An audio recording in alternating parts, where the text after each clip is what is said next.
Hej! Så er vi sgu på vej til Nice, France. Og jeg har bare kæmpe tudøjne. Det er det her grædt mental breakdown, ikke også, Gary? First stop er Flækgaard, så vi kan få lidt lækkert med, hvis der er plads til. Der er pretty fyldt. Nå, men first stop Flækgaard. Flækgaard. Jeg har lige fået shandet mig lidt op fra mit tudefæs, fordi det var da godt ikke critical.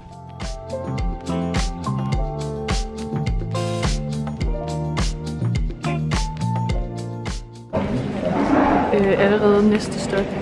Das nicht nas was. Vi skal have mad. Allerede. Vi har kørt en time, ikke? Kun en time. Ja.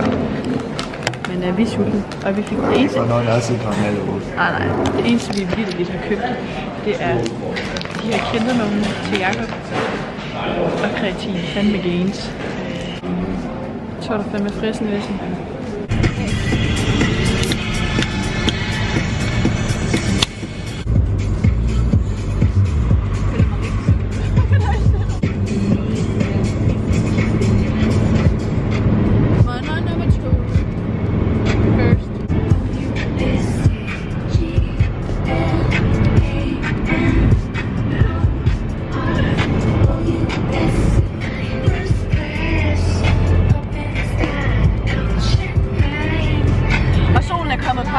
Jeg har rigtig taget sommertøjet på i anledning. Vi skal til France. Det har jeg ikke engang sagt. Det er senere. Så er det fandme anden stop. Jeg tror vi er et sted. Bare lidt tæt på Hamburg, tror jeg. Ja, det gik virkelig dårligt. Status er, at jeg er træt. Ja. Han har lidt krise, tror jeg. Hvor lang tid er vi tilbage? Lidt over 3 timer. Ja, vi putter hans telefon i køletaske, fordi den var så varm. Så vi ved det ikke engang. Lidt griner han. 3,22 timer. Eller 3 timer, 2 minutter. Vi har byttet pladser nu. Jeg sidder i kø, så det er jo fedt. Jeg har kørt i 5 minutter, og så er der bare allerede kø. Det skal jeg bare have lavet. Altså, hvad er det her?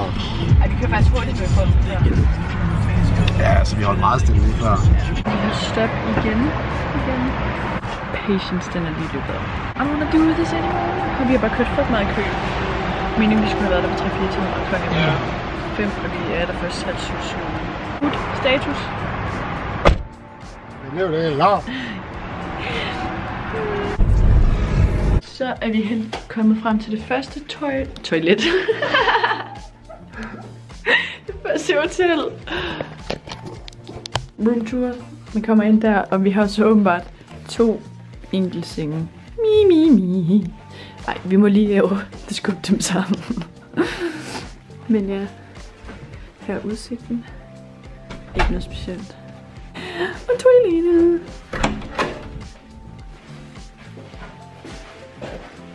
Stort spejl i det mindste. Outfit check igen. Så har vi lavet outfit change. Men off we go. Jeg håber, der er et eller andet lækkert med. But you never know. Det blev til KFC, fordi det var lige det, der var.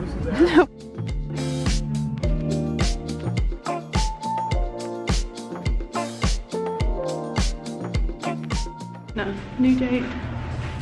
Status er, at jeg skulle lige på apoteket efter nogle flere plaster. Så, og jeg går hen ind og købe lidt lækkert at drikke, tror jeg. Nissen en shit. Tik.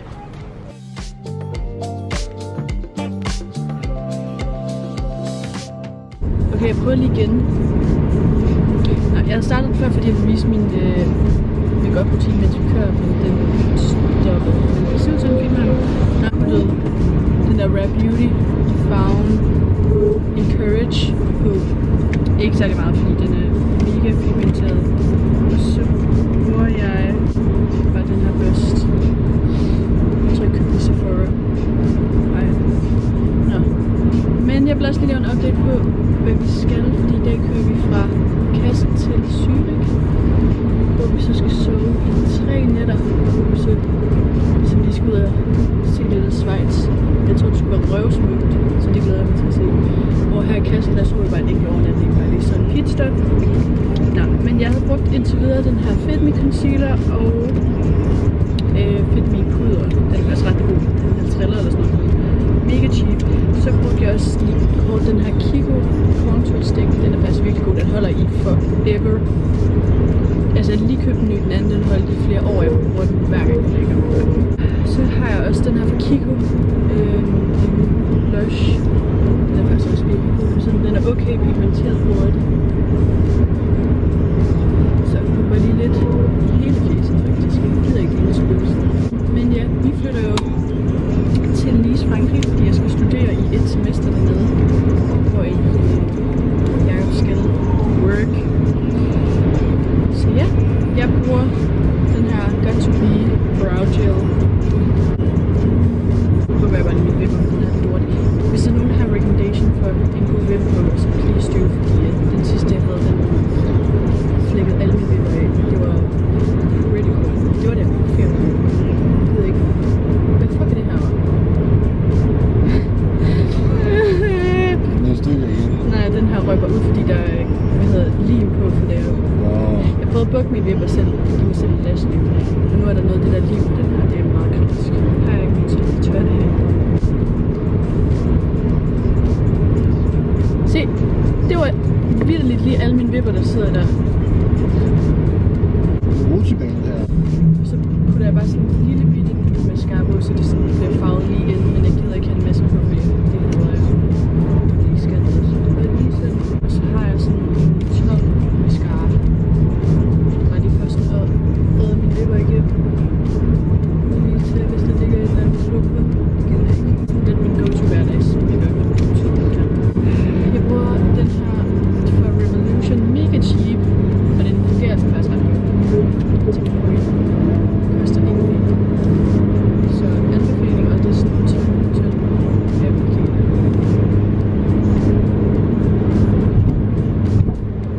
Sidst så bruger jeg den her gode gamle highlighter fra den der American Nice Face, som også holder. Nej. Nå, som holder ages. Altså jeg har haft det der i overvis, og jeg har brugt det her. Men jeg bruger det også mest bare i inderkorner for lige at få lidt shine. Og lige sådan lige over læben her. Jeg har glemt min setting puder og min taske langt væk, så det kan vi bruge den her type. Og jeg bliver critical. Jeg fandt ud af, at jeg har glemt alle mine parfumer hjemme i DK. Så jeg har ingen parfumer hverken med til turen eller når vi kommer frem. Og lige en lip liner, som bliver lidt også bare fordi der er en W7 med cheap as fuck. Virker godt. Og så bruger jeg den her fra mit fra mit eget mærke. Det er mit eget veganske mærke. Lige for at lige sådan god naturlig med lidt shine. Jeg gider ikke have sådan en bøvling lige. Det laver jeg med veganske ting og sådan noget, så man kan få sådan nogle blødlæber samtidig med, at de simpelthen er fordi jeg gider godt lide at have sådan nogle rusty lips. Nå, det var det for min makeup routine. Så ser jeg sådan her ud.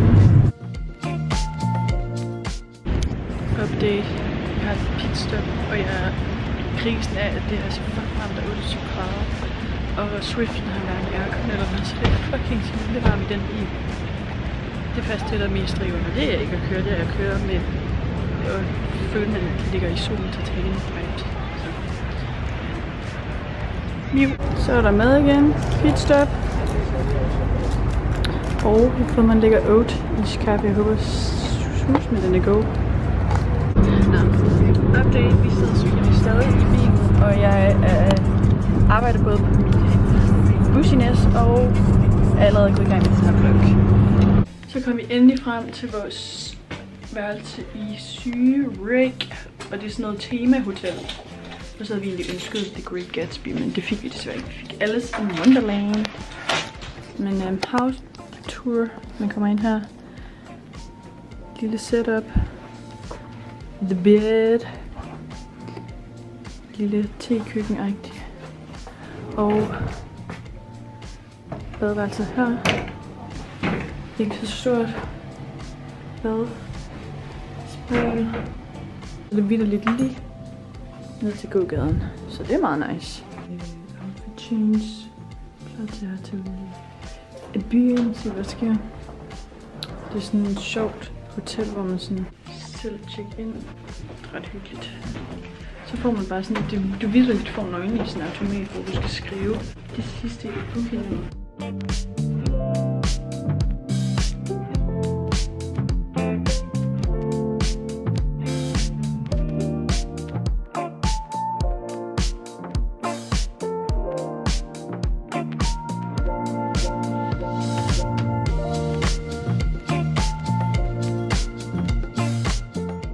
Jeg har slet ikke startet vloggen i dag. Vi har gjort os ready, outfit of the day. Man må bare kun parkere et døgn et sted, så skal man rykke sin bil her i Zürich. Mega neat. Men så vi har lige rykket det til et parkeringshus.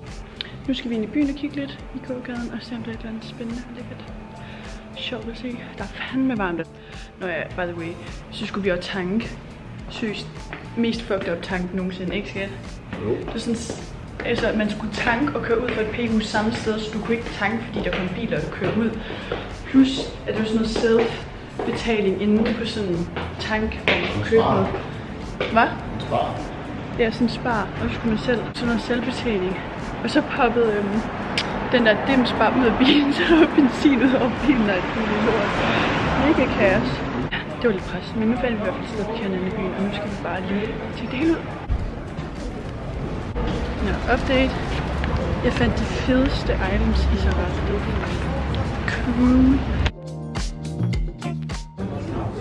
Så har vi endelig fået mad. Lækker. Jeg er spændt på at smage det der. Det ser lækkert ud. Jeg siger du på det.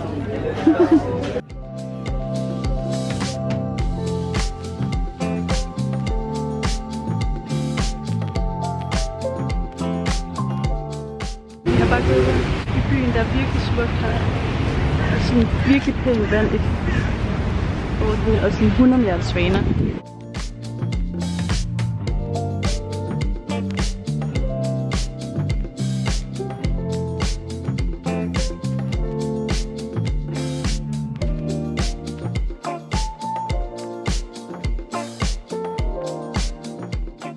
It's a new day. It's a new life. Ej, ny dag i dag. Vi sidder allerede i bilen, og det er ikke fordi vi skal køre videre, men vi skal køre var det til Liechtenstein? Derinde, jeg tror det var. Okay. At vi skal op i bjergene og prøve sådan en, hvad hedder det, rusen? Det er sådan en form for rutsjebane. Ja, læsefunktion, så det skal vi prøve. Det tager lige lidt over en time at køre derhen, så lige et lille stykke vej. Indtil nu har vi jo bare spist morgenmad, gjort os klar og taget afsted. Det er i hvert fald vores sidste hele dag i dag her i Schweiz, og så kører vi videre i morgen til Milano. Det bliver også spændende. Men i går der gik vi egentlig bare rundt i byen hele dagen, og så at det der var derinde, det var virkelig smukt med vandet og sådan noget. Et sted parkere på toppen af bjerget, det er lidt nøjere, men der er fandme smukt med bjergene omkring. Så var vi fandme oppe i den der Flumsager, som den hedder. Fuck, det var sjovt. Nå, det så jeg kun prøve en gang på billetten. Men shit, det var grineren. Jeg skreg det meste af vejen. Fuck nu. Det kan være, at jeg lige sætter et klip ind her, fordi jeg tog lige en video på min telefon.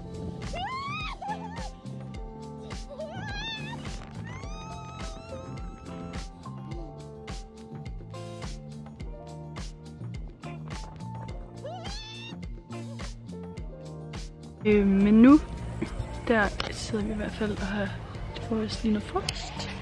Her er den gode udsigt. Nu må jeg ikke lige sige så meget for de der grene. Men der er fandme smukt. Så det er bare hygge. Vi døde allerede bare ved at gå op det der lille stykke der og vandre. Men det er myf. Luk op det igen. Vi kom ned fra bjerget helt skinnet. Og vi er kørt hen til noget strandhalløj. På. Jeg måtte lige klæde om inde i bilen og sidde splitteravne nøgen. Det var lidt kaotisk. Jeg tror man kan se det i baggrunden. Det var kun fordi jeg så det inde i kameraet, at jeg opdagede, at nu er vi lige på vej derned. Og lidt klar til noget lækker vand. Vi kølede lidt af, fordi shit har varmt. Men der er så ikke mange biler, så det var et lækkert sted, eller et eller andet populært sted i hvert fald. Så nu må vi se. Det bliver lækkert.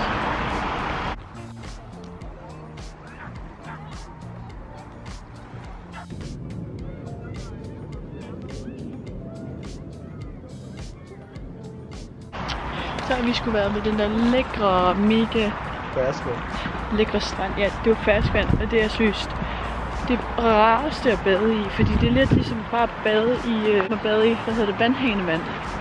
Så lækkert. Så det var ret at blive kølet af. Så er vi på vej tilbage til Zürich City. I det her virkelig dårlige rødlys outfit of the evening. Off we go til noget aftensmad. Klokken er 8. Her er outfit i daylight. Nå, vi er kommet på restauranten nu. Jeg har bestilt noget lækkert mad. Det ser mega hyggeligt ud her. Vi sidder lige ude til vinduet her. Den bliver opdateret i fedtmaden. Vi er lige gået i gang. Men jeg har fået det her. Hvordan kalder man det overhovedet? Gnocchi? Nej, det er så meget forkert sagt. Ja. Gnocchi. Det er så lækkert. Han har fået lasagne, det er også så lækkert. Han er altså allerede spildt lidt krise. Mega frød mad. Også pisse dyrt. Over 200 kroner per ret. Det er fandme dyrt at være i 7. Jeg kan selvfølgelig afslutte bloggen, men tak fordi I har set med hertil. Jeg er ikke glad til at vise jer resten af turen til Nice.